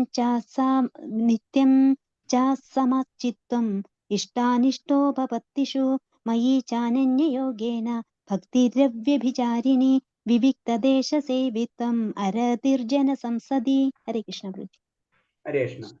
ഇനി എന്താണ് നമുക്കുണ്ടാവുന്ന ഈ ശരീരം നമ്മൾ ലഭിച്ചു കഴിഞ്ഞു കഴിഞ്ഞാൽ നമുക്കുണ്ടാവുന്ന കാര്യങ്ങളും അതിനെ പറ്റിയിട്ടുള്ള ജ്ഞാനം എന്താണെന്ന് മനസ്സിലാക്കി തരുന്ന ഒരു ശ്ലോകമാണ്. അതിൽ പറഞ്ഞത് നമുക്ക് ജ്ഞാനം, നമ്മളെ ജ്ഞാനം എന്ന് പറയുന്നതില്ല, ശരീരമല്ല ഞാൻ ആത്മാവെന്ന് പറയുന്നുണ്ടല്ല. അപ്പൊ അങ്ങനെ വരുമ്പോ ഈ ജ്ഞാനം എന്താണെന്ന് പറഞ്ഞു. അപ്പൊ ജ്ഞാനം എന്ന് പറയുന്നത് എന്താണെന്ന് വെച്ച് കഴിഞ്ഞാൽ വിനയം, ഗർവില്ലായ്മ, അഹിംസ, ക്ഷമ, ലാളിത്യം, ഒരു യഥാർത്ഥാത്മ ഗുരുവിനെ സമീപിക്കൽ, ശുചിത്വം, സ്ഥൈര്യം, ആത്മസംയമം, ഇന്ദ്രിയ വിഷയങ്ങളെ അനാസക്തി, മിഥ്യാഹങ്കാരമില്ലായ്മ, ജനന മരണങ്ങൾ, വാർദ്ധക്യം, രോഗ്യം എന്നീ പരിണാമങ്ങളുടെ ദുഃഖാത്മകതയെ കുറിച്ചുള്ള ബോധം, വൈരാഗ്യം, മകൾ, ഭാര്യ, ഗൃഹം മുതലാവിൽ നിന്നുള്ള മുക്തി, സുഖദുഃഖങ്ങളിൽ അശോഭ്യത്യ എന്നിൽ സ്ഥിരതവും നിഷ്കളങ്കവുമായ ഭക്തി, ഏകാന്ത സ്ഥലത്ത് ജീവിക്കാനുള്ള ആഗ്രഹം, ആൾക്കൂട്ടത്തിൽ നിന്ന് വേറിട്ട് നിൽക്കൽ, ആത്മസാക്ഷാത്കാരത്തിന്റെ പ്രാധാന്യമറിയൽ, തത്വചിന്തയുടെ നിരുപേക്ഷത്തെ കുറിച്ച് അന്വേഷിക്കൽ എന്നിവയെല്ലാം ജ്ഞാനമാണെന്നും ഇവയല്ലാത്തുള്ളവ എല്ലാം അജ്ഞാനമാണെന്നും ഞാൻ പ്രഖ്യാപിക്കുന്നു. അപ്പൊ ജ്ഞാനം എന്ന് പറയുമ്പോ സിമ്പിൾ ആയിട്ട് പറഞ്ഞ് ഞാൻ ശരീരമല്ല, ഞാൻ ആത്മാവാണ്. ഈ ശരീരമാണ് ഈ ഒക്കെ പറഞ്ഞ കാര്യത്തിന്റെ എല്ലാത്തിന്റെ കാരണം എന്ന് എനിക്ക് മനസ്സിലാവും. അപ്പൊ ജ്ഞാനത്തിലേക്ക് കടക്കുമ്പോൾ നമ്മൾ എന്താ ചെയ്യേണ്ടത്? നമ്മൾ വിനയനായിരിക്കണം. അതേപോലെ തന്നെ ജനന മരണ വാർത്തകൾ ഇതിന്റെ പരിണാമങ്ങളെ കുറിച്ചുള്ള അറിവുണ്ടാവും. അതായത് ശരിക്കും ഞാൻ സിമ്പിൾ ആയിട്ട് പറഞ്ഞു കഴിഞ്ഞാൽ ഞാൻ ശരീരമല്ല ആത്മാവെന്ന്, ആത്മാവിന്റെ മോക്ഷത്തിലേക്ക് ഞാൻ കടക്കണം എന്ന്. അത് ആ മോക്ഷത്തിലേക്ക് കടക്കണമെങ്കിൽ, അത് ആ ട്രാക്ക് നമുക്ക് കിട്ടണമെങ്കിൽ അത് നമ്മൾ എന്താ ചെയ്യേണ്ടതെന്ന് പറഞ്ഞു. അതെന്ന് പറഞ്ഞ ഇതില് ഗുരുക്കന്മാരെ അവരെ നമ്മൾ ചെയ്യണം. അതുപോലെ തന്നെ ശുചിത്വം, അത് ഗുരുവിനെ സമീപിക്കണം. പിന്നെ കുറച്ചും കൂടെ കടുപ്പിച്ച് പറയുമ്പോൾ നമ്മൾ എന്താ പറയുന്നത്? ഭാര്യ, മക്കൾ, ഗൃഹം മുതലായവരിൽ നിന്ന് മുക്തി. അതിന് നമ്മൾ പതുക്കെ നമ്മൾ വൈരാഗ്യം, അതായത് പരിത്യാഗത്തിലേക്ക്, വിരക്തിയിലേക്ക് പതുക്കെ നമ്മൾ കടക്കണം. കാരണം ഇതൊക്കെ മുഴുവൻ കട്ട് ചെയ്ത് പോയാലേ നമുക്ക് അടുത്ത സെക്ഷനിലേക്ക് കടക്കാൻ പറ്റും. ഇതൊക്കെ ഭൗതികതയാണ് ശരിക്കും പറഞ്ഞു കഴിഞ്ഞാൽ. പിന്നെ നമ്മളെ ലക്ഷ്യം, പിന്നെ സുഖദുഃഖങ്ങളിൽ, അത് സുഖം ദുഃഖങ്ങൾ ഉണ്ടാകുമ്പോ അതിലൊന്നും നമുക്ക് മനസ്സ് ചഞ്ചലപ്പെടാതിരിക്കുക, ആ അവസ്ഥയിലേക്ക് നമ്മൾ ഉയരണം. പിന്നെ എന്താണ്? ഏകാന്ത സ്ഥലത്ത് ജീവിക്കാനുള്ള ആഗ്രഹം, അതൊക്കെ വളർത്തിയെടുക്കണം നമ്മൾ ജീവിതത്തിലേക്ക്. അന്ത്യത്തിലേക്ക് അടക്കുമ്പോഴേക്കും നമ്മളെ ജീവിതത്തിന് അന്ത്യം എന്ന് പറയുമ്പോൾ എപ്പോഴും ഏകാന്തത ആയിരിക്കുമല്ലോ നമ്മളെ ജീവിതം എന്ന് പറഞ്ഞു. അപ്പൊ അങ്ങനെ വരും അതിലേക്ക് നമ്മൾ പതുക്കെ കടക്കണം. ആൾക്കൂട്ടത്തിൽ നിന്ന് വേറിട്ട് നിൽക്കൽ. ഏത് സമയത്തും നമ്മുടെ ജീവിതകാലം മുഴുവൻ എല്ലാവരും നമ്മളെ കൂടെ ഉണ്ടാവുന്നുള്ള തെറ്റിദ്ധാരണ, അതായത് ആൾക്കൂട്ടത്തിൽ നിന്ന് വേറിട്ട് നിൽക്കുക. ആത്മസാക്ഷാത്കാരത്തിന്റെ പ്രാധാന്യം എന്താണ്? ആത്മസാക്ഷാത്കാരം, അതിനെ കുറിച്ച് നമ്മൾ അറിയണം. ഇതൊക്കെയാണ് ജ്ഞാനം എന്ന് പറയുന്നത്. ഇതിനെയാണ് ജ്ഞാനം എന്ന് പറയുന്നത്. ഇതൊക്കെ അറിയാനും അതിനനുസരിച്ച് നമ്മൾ പ്രവർത്തിക്കണം. അപ്പൊ ജ്ഞാനിക്ക് ഇതൊക്കെ അറിയാം, ആ ജ്ഞാനി അതിനനുസരിച്ച് പ്രവർത്തിക്കുക, ആ ജ്ഞാനി അതിനനുസരിച്ച് ആത്മസാക്ഷാത്കാരം ലഭിക്കും. അപ്പൊ ഇത് അറിയാത്ത വ്യക്തി അജ്ഞാനിയാണ്, അതിന് അജ്ഞാനം എന്ന് പറയുന്നത്. അപ്പൊ ജ്ഞാനിക്ക് ഇത് അറിഞ്ഞാൽ മാത്രം പോലെ അത് പ്രവർത്തിക്കണം. അപ്പൊ പ്രവർത്തിച്ചു കഴിഞ്ഞാൽ ആ വ്യക്തിക്ക് ആത്മസാക്ഷാത്കാരം ലഭിക്കും. ഇനി ഇതിനെപ്പറ്റി ഓരോന്നിനെ പറ്റി ജസ്റ്റ് ഒന്ന് ടച്ച് ചെയ്ത് പോവാം, സമയം ഉണ്ടാവും അറിയില്ല. ഇതിൽ ഓരോന്നിനെ പറ്റി പറയുമ്പോൾ എന്താണ് വിനയം എന്ന് പറയുമ്പോൾ എന്ന് പറയണെന്ന് വെച്ച് കഴിഞ്ഞാല് തന്നെ ബഹുമാനിക്കണമെന്ന ദുർമോഹം ഇല്ലാതിരിക്കുക, എന്നെ ബഹുമാനിപ്പിക്കണം അങ്ങനത്തെ ആഗ്രഹം ഇല്ലാതിരിക്കണാണ് വിനയം. പിന്നെ അഹിംസ എന്ന് പറയുമ്പോൾ അതിനെ പരദ്രോഹം ചെയ്യാതിരിക്കുക, മറ്റുള്ളവരെ ദ്രോഹിക്കാതിരിക്കുക. പിന്നെ ക്ഷമ എന്ന് പറയുമ്പോൾ മറ്റുള്ളവർ പുച്ഛിക്കുന്നതും അപമാനിക്കുന്നതും എല്ലാം പൊറുക്കാൻ ശീലിക്കുക, അതിന് ക്ഷമ എന്ന് പറഞ്ഞത്.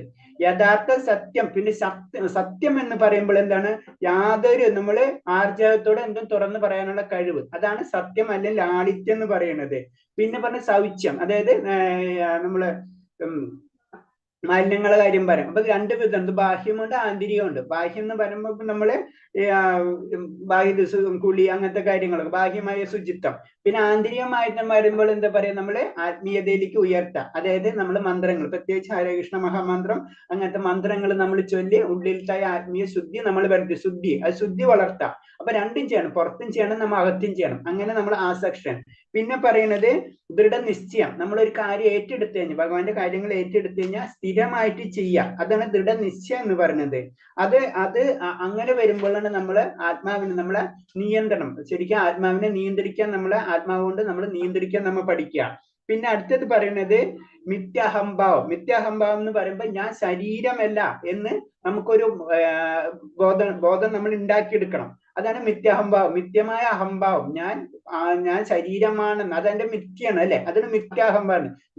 അഹം എന്ന് പറഞ്ഞ ഞാൻ, മിഥ്യ എന്ന് പറഞ്ഞ ഇല്ലാത്തത്. അപ്പൊ ഞാൻ ശരീരമാണെന്നുള്ള അഹംഭാവം ഇല്ലാതിരിക്കാം, മിഥ്യാഹംഭാവം ഇല്ലാതിരിക്കുക.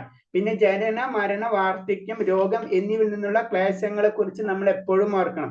നമ്മൾ ജനിച്ചു കഴിഞ്ഞാൽ മരണം ഉണ്ടാവുന്ന, നമുക്ക് വാർദ്ധക്യം ഉണ്ടാവുന്ന, നമുക്ക് രോഗം ഉണ്ടാവുന്ന 100% ഉറപ്പാണ്. അപ്പൊ അതിനെ പറ്റിയുള്ള ക്ലേശങ്ങൾ നമ്മൾ ഓർമ്മിച്ചിരിക്കുക. അപ്പൊ നമുക്കൊരു മുൻകരുതൽ, നമ്മൾ അതിലേക്ക് കടക്കും, നമ്മൾ ഏതൊരു വ്യക്തിയും അതിലേക്ക് കടക്കുന്ന, അതിന് നമ്മൾ എന്ത് ചെയ്യേണ്ടത്, അതിലേക്ക് കടക്കുന്നതിന് മുന്നേ നമ്മൾ ചെയ്യേണ്ട കാര്യങ്ങൾ നമ്മൾ ചെയ്തിരിക്കണം. പിന്നെ പറഞ്ഞ സ്വഗൃഹത്തോടും ഭാര്യ മക്കളോടുള്ള വിരക്തി, അവരോട് വിരക്തി എന്ന് പറഞ്ഞാൽ അവരോട് സ്നേഹമില്ലായ്മ എന്ന അർത്ഥമാക്കിക്കൂടാ എന്നാണ് പറയുന്നത്.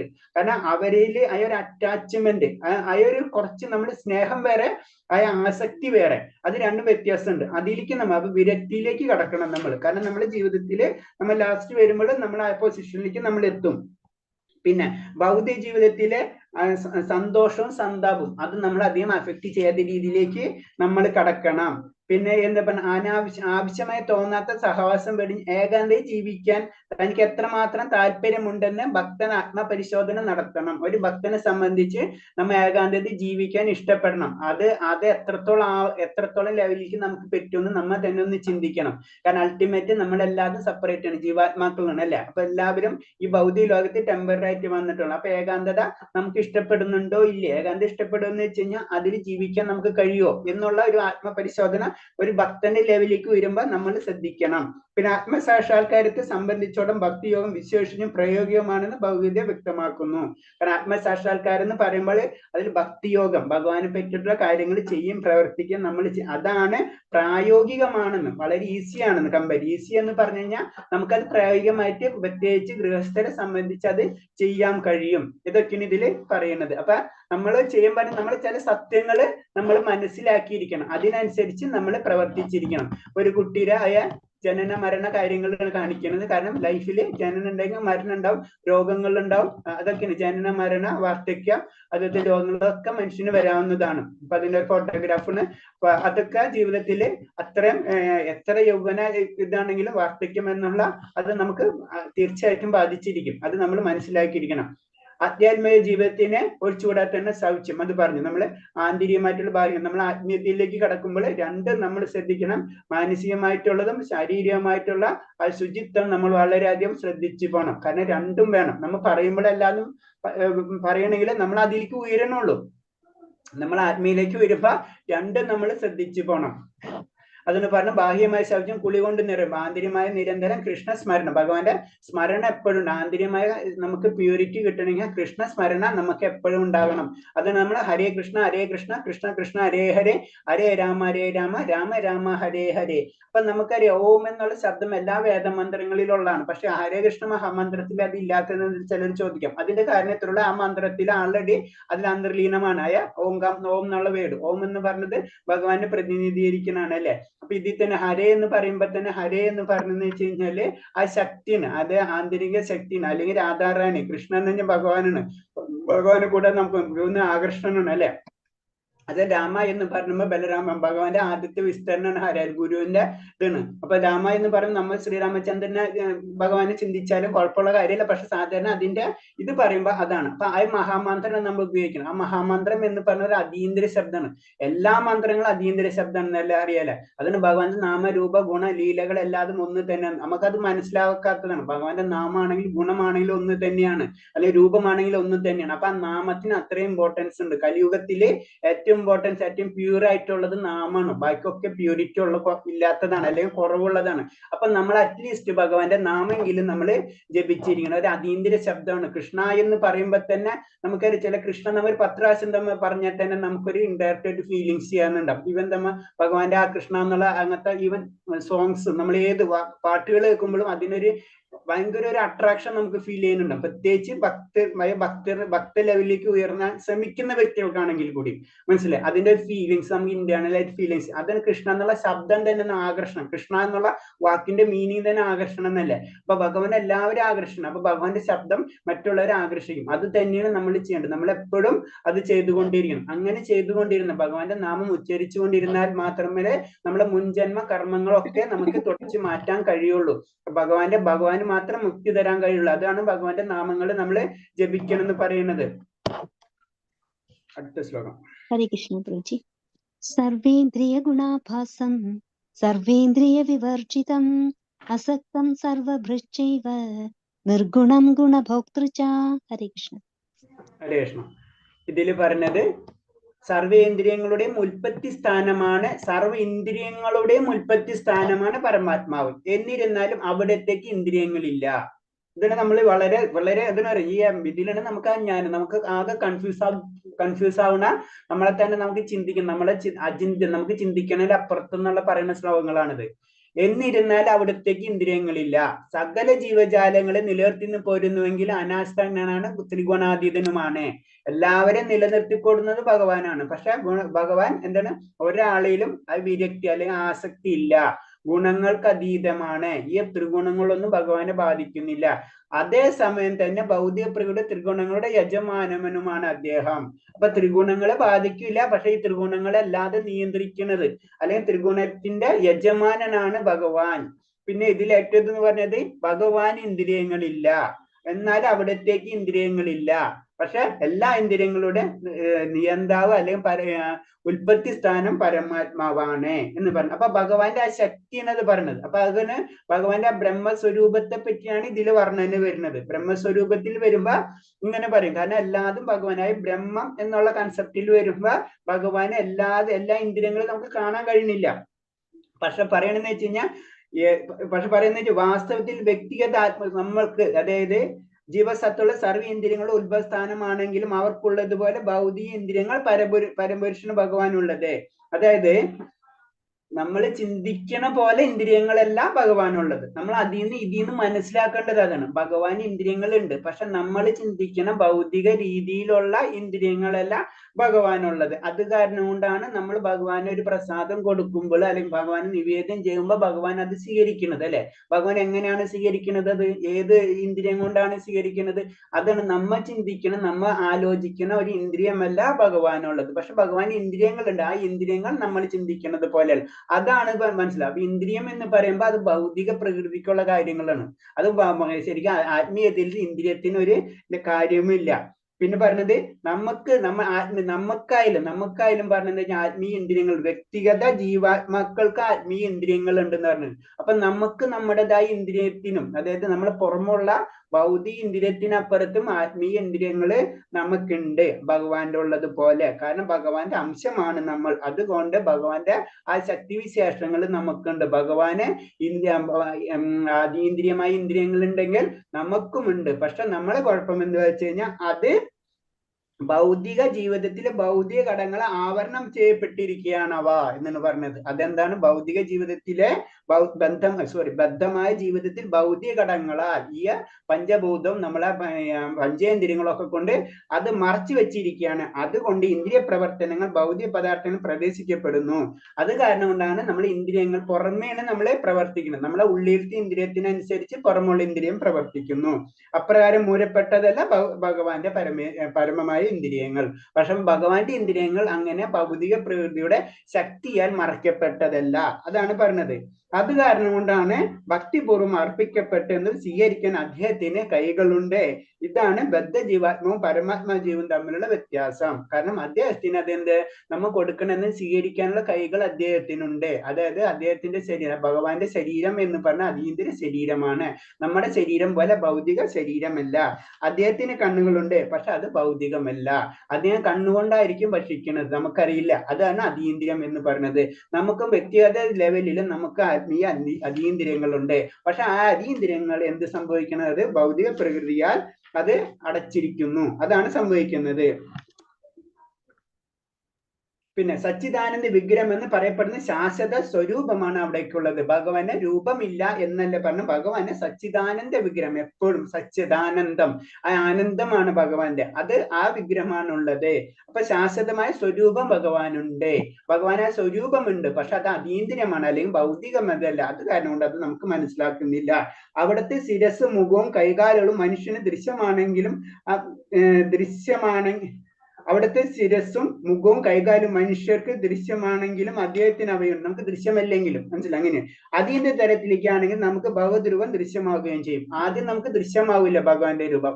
പക്ഷെ നമ്മൾ അതീന്ദ്രിയ ലെവലിലേക്ക് നമ്മൾ ഉയരുകയാണെങ്കിൽ ഭഗവാന്റെ രൂപം നമുക്ക് ദൃശ്യമാകും. ഇന്ദ്രിയങ്ങൾ ഭൗതിക തലത്തിലെ മലിനങ്ങൾ, അത് ഇന്ദ്രിയങ്ങൾ എപ്പോഴും നമുക്ക് ഭൗതിക തലത്തിൽ അത് മലിനമായി പെട്ടിരിക്കുകയാണ്. ഇതാണ് ഇതിൽ പറയുന്നത്. അപ്പൊ ഭഗവാന്റെ ഇന്ദ്രിയങ്ങൾ അല്ലെങ്കിൽ അതൊക്കെ അതീന്ദ്രിയമാണ്. നമുക്കും ആ ഭൗതിക അതീന്ദ്രിയ ശക്തിയുണ്ട്. അത് നമ്മൾ അത് പക്ഷെ ഇപ്പൊ ഭൗതികമായിട്ട് നമ്മൾ മറിഞ്ഞിരിക്കുകയാണ്. നമ്മൾ അത് ക്ലിയർ പ്യൂരിഫൈ ചെയ്തെടുത്താലോ നമുക്ക് ഭഗവാൻ അല്ലെങ്കിൽ ഭഗവാനെ ഡയറക്റ്റ് കണക്ട് ചെയ്യാൻ പറ്റുള്ളൂ. അതാണ് പറയുന്നത്. ഹരേ കൃഷ്ണ. ജ്യോതിഷാമഭി തജ്ജ്യോതിസ് തമസാ പരമുച്യതേ ജ്ഞാനം ജ്ഞേയം ജ്ഞാനഗമ്യം ഹൃദി സർവസ്യ വിഷ്ടിതം. ഹരേ കൃഷ്ണ. ഹരേ കൃഷ്ണ. അടുത്ത ശ്ലോകം തന്നെ ആ ലോകത്തെ പറ്റി പറഞ്ഞു. ഭഗവാന്റെ ലോകത്തെ പറ്റിയാണ് പറയുന്നത്. അദ്ദേഹം സർവ്വജ്യോതിസുകളുടെയും സ്രോതസ്സേ, പാദാർത്ഥ നിർദ്ദിഷ്ടമായ തമസിനെ അതിക്രമിച്ച് നിൽക്കുന്നതും അവ്യക്തമായിട്ടുള്ളതും അവിടുന്ന് തന്നെ.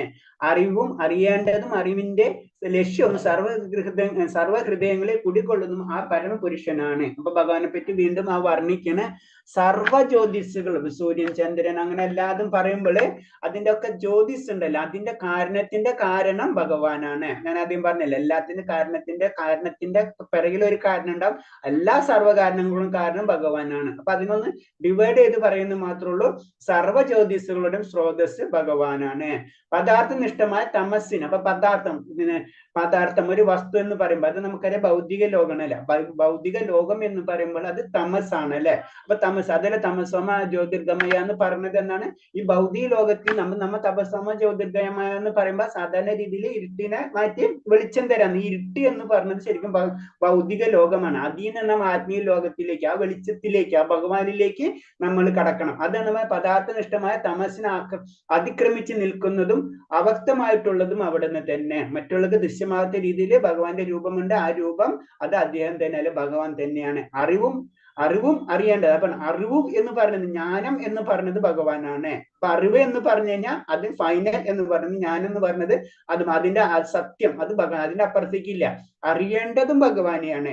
അറിവിന്റെ ലക്ഷ്യം അതാണ് വേദങ്ങളിലെ അറിവ് എന്ന് പറഞ്ഞു. വേദങ്ങൾ സൃഷ്ടിച്ചതും ഭഗവാനാണ്. വേദങ്ങളിൽ കൂടെ അറിയേണ്ടതും ഭഗവാൻ എന്ന് പറയുന്നത് അതാണ്. കാരണം അത് ലക്ഷ്യവും ഭഗവാനാണ്. കൂടാതെ എല്ലാ ഹൃദയങ്ങളിലും കുടികൊള്ളുന്നതും ആ പരമപുരുഷൻ. അപ്പൊ ഭഗവാനെ പറ്റിയിട്ടും ഭഗവാന്റെ ശക്തിനെ പറ്റി ചെറുതായിട്ട് വർണ്ണിക്കുന്ന ശ്ലോകമാണത്.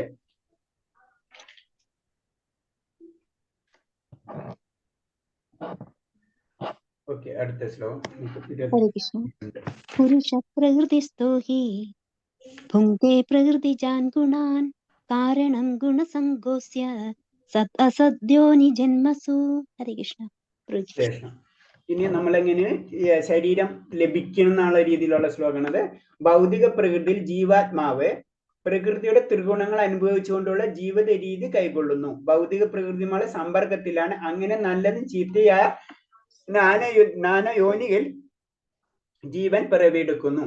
അപ്പൊ ഭൗതിക പ്രകൃതിയിൽ ജീവാത്മാവ്, അപ്പൊ നമ്മൾ ഭൗതിക പ്രകൃതിയിൽ വന്നു, പ്രകൃതിയുടെ ത്രിഗുണങ്ങൾ അനുഭവിച്ചുകൊണ്ടുള്ള ജീവിത രീതി കൈക്കൊള്ളുന്നു. അപ്പൊ നമ്മള് ഇപ്പൊ നായണെങ്കിൽ നായര ആ ജീവിത രീതി നമ്മൾ കൈക്കൊള്ളുന്നു. അപ്പൊ നമുക്ക് അതിനനുസരിച്ച് ശരീരം ഭൗതിക പ്രകൃതി തന്നു, പിന്നെ അതിനനുസരിച്ച് സ്വഭാവം നമ്മൾ കാണിച്ചു തുടങ്ങും. അതാണ് ജീവിത രീതി കൈക്കൊള്ളുന്നു.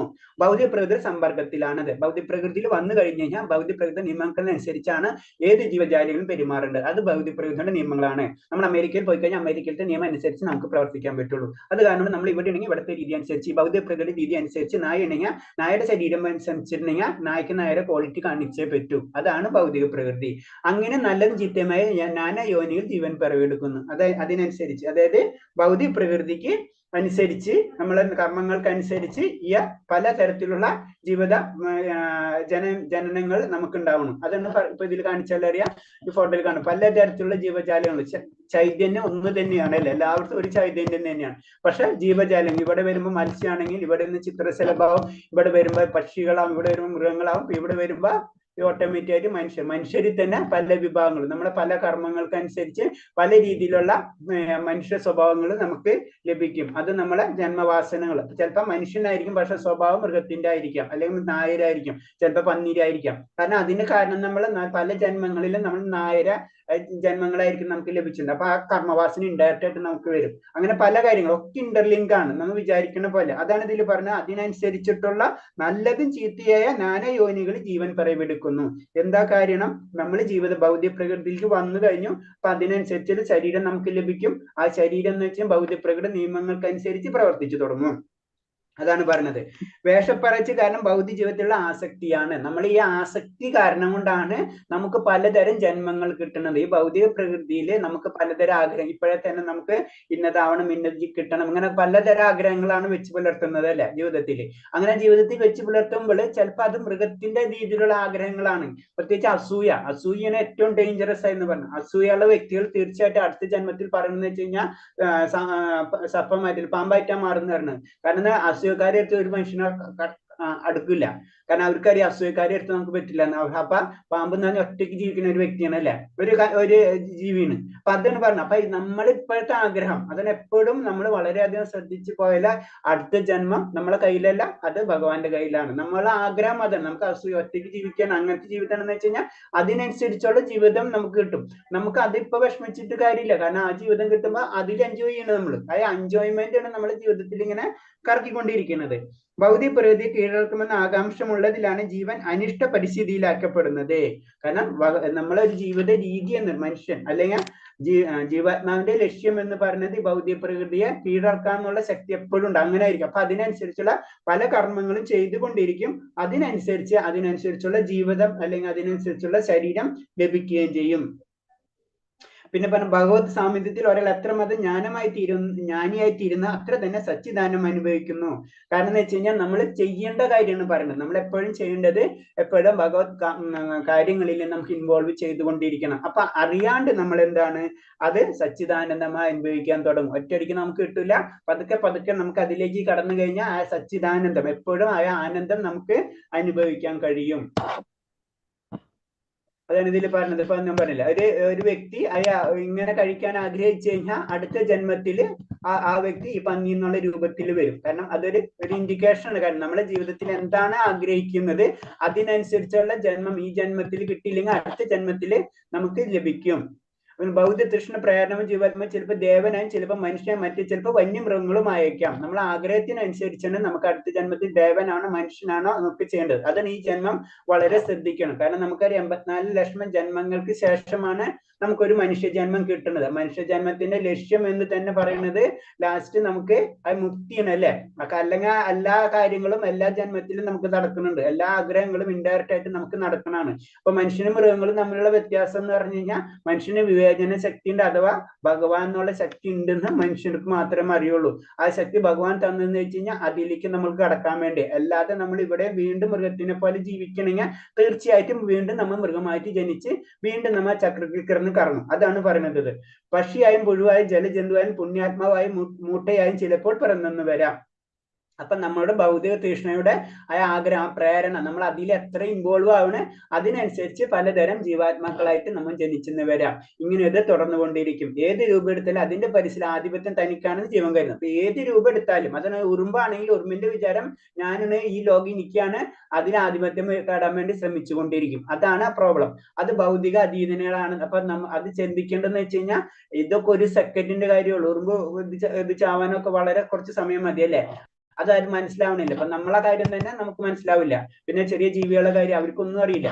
മനസ്സിലായി? അതാണ് അതിന്റെ പ്രത്യേകത. പക്ഷെ അവരെ പ്രത്യേകത എന്ന് വെച്ച് കഴിഞ്ഞാൽ അവർക്ക് അവരെ കർമ്മ ഫലങ്ങൾക്ക് അനുസരിച്ച് അവരെ ആ കർമ്മം തീരുന്നതനുസരിച്ച് അടുത്ത ജന്മം കിട്ടുന്നു. അവർക്ക് ഇപ്പൊ അവര് അങ്ങനത്തെ ഒരു ക്വസ്റ്റ്യൻ ഉണ്ട്. കാരണം അവർക്ക് ഇതുപോലെ കിട്ടില്ലെന്ന്. എന്താണ്? അവർ പാപം ചെയ്യണില്ലെന്ന്. അവർക്ക് പാപഫലം കിട്ടില്ല.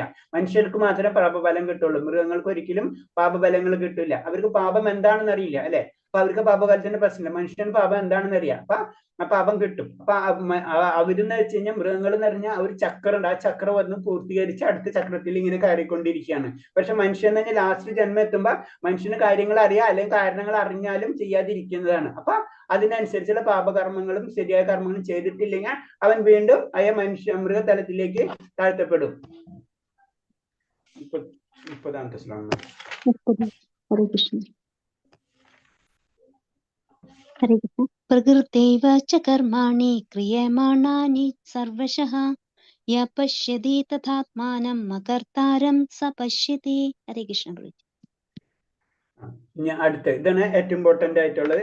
ഇതിൽ പറഞ്ഞത് ഭൗതിക പ്രകൃതി സൃഷ്ടമായ ശരീരമാണ് എല്ലാ പ്രവർത്തനങ്ങളും ചെയ്യുന്നതെന്നും ആത്മാവ് ഒന്നും ചെയ്യുന്നില്ലെന്ന് അറിയുന്നവനെ യഥാർത്ഥത്തെ ദർശിക്കുന്നവൻ. ഇതെന്ന് പറഞ്ഞെന്ന് വെച്ച് കഴിഞ്ഞാൽ, കാരണം ഞാനല്ല ഇതൊന്നും ചെയ്യണം, ആത്മാവ് ഇതൊന്നും ചെയ്യുന്നതല്ല, പ്രകൃതിയാണ് ഇതെല്ലാതും ചെയ്യിപ്പിക്കുന്നത്. ഞാൻ ഇന്നലെ തന്നെ ഒരു ഉദാഹരണം പറഞ്ഞു. ഒരു സൂപ്പർ മാർക്കറ്റിൽ പോയി അവിടെ ഇരിക്കുന്ന സാധനങ്ങളാണ് നമ്മളെ പോക്കറ്റിലെ പൈസ കാലിയാക്കുന്നത്. മനസ്സിലായി എന്ന് പറഞ്ഞപ്പോൾ തന്നെ ശരീരമല്ല, ആത്മാവല്ല ഇത് ചെയ്യിക്കുന്നത്.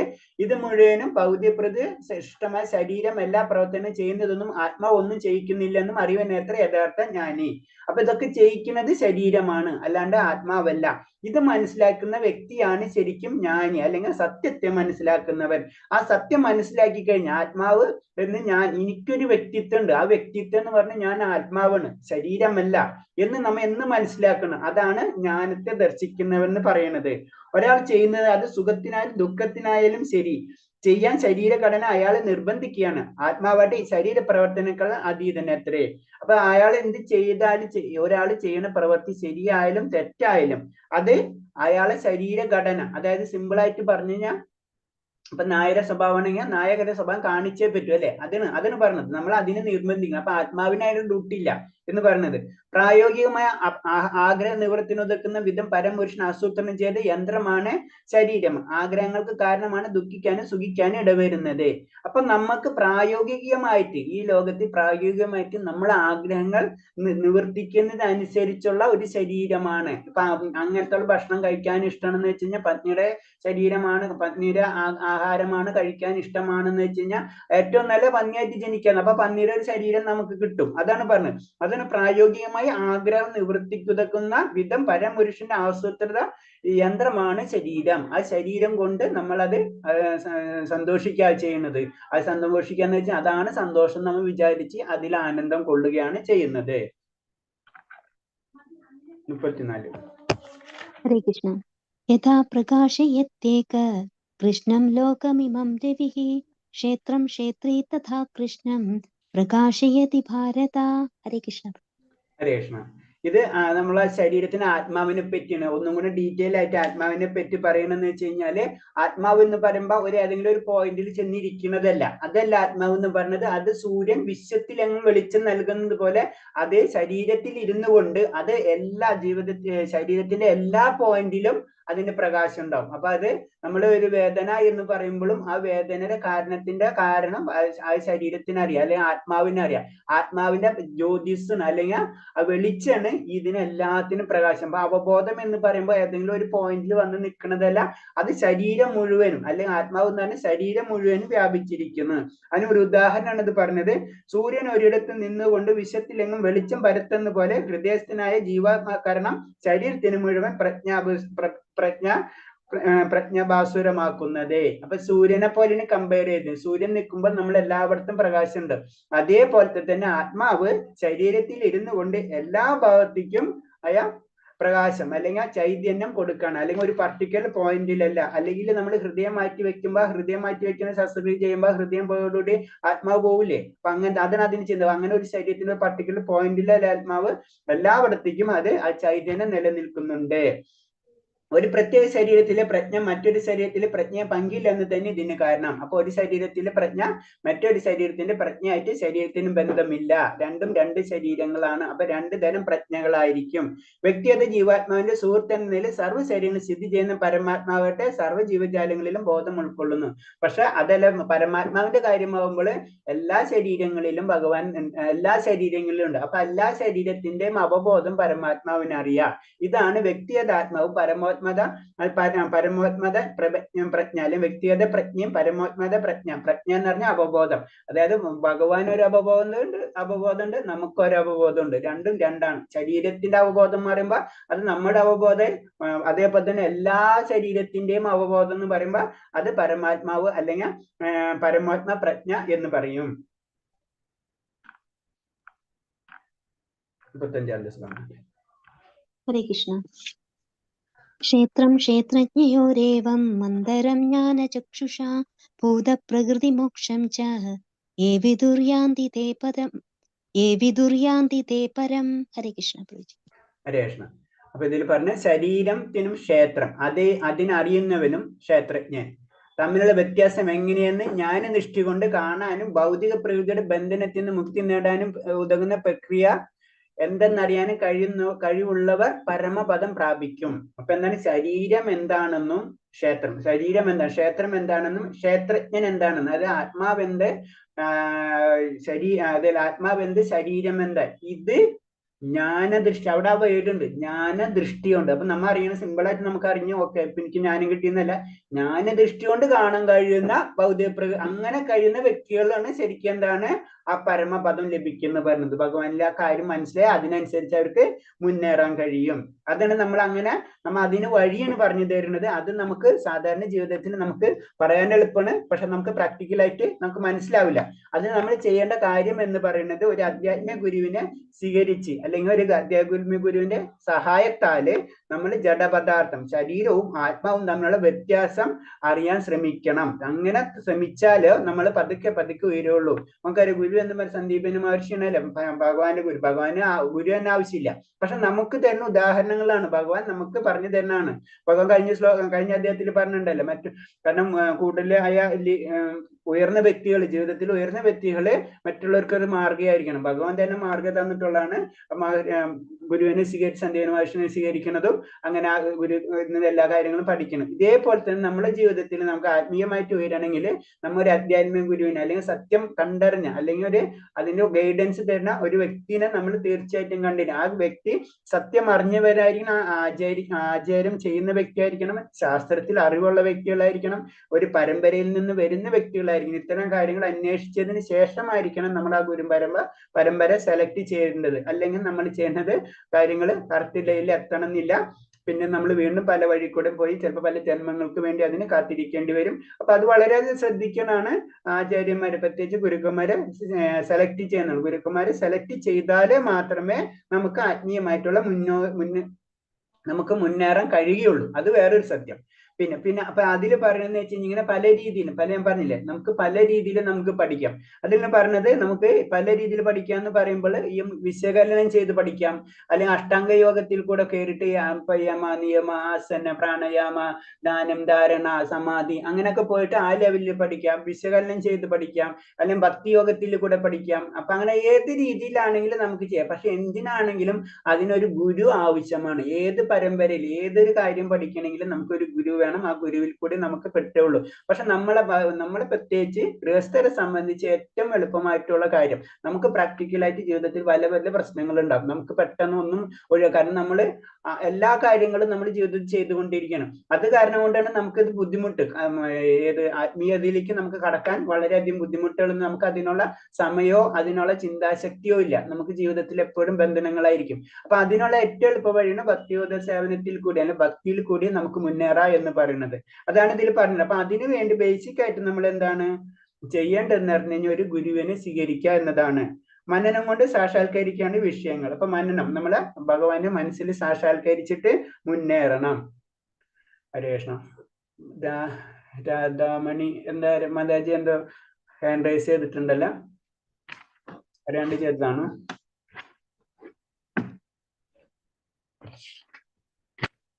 ഓക്കെ. വാഞ്ചകൽപതരൂപേച്ച കൃപാസിന്ധ്യാവച പതിനാം ഭാവനേഭ്യ വൈഷ്ണവേഭ്യ അനന്തകോടി വൈഷ്ണവ ഭക്തർക്ക് ജയ, പ്രഭാതിക്ക് ജയ, ഗുരുദേവിച്ച് ജയ, അനന്തകോടി വൈഷ്ണവ ഭക്തർക്ക്. അല്ലെങ്കിൽ ഡൗട്ട് ഉണ്ടെങ്കിൽ ചോദിക്കുക, അല്ലെങ്കിൽ സ്റ്റോപ്പ് ചെയ്യുന്നു. ഹരേ കൃഷ്ണ. എന്തെങ്കിലും ഇന്ന് പറഞ്ഞാലും എന്തെങ്കിലും ഡൗട്ട് ഉണ്ടെങ്കിൽ ചോദിക്കാം.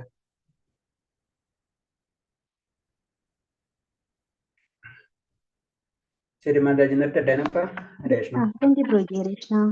ഹരേ കൃഷ്ണ. ശരി, എല്ലാവർക്കും പ്രണാമം. ഓക്കെ, ഞാൻ ക്ലോസ് ചെയ്യാം.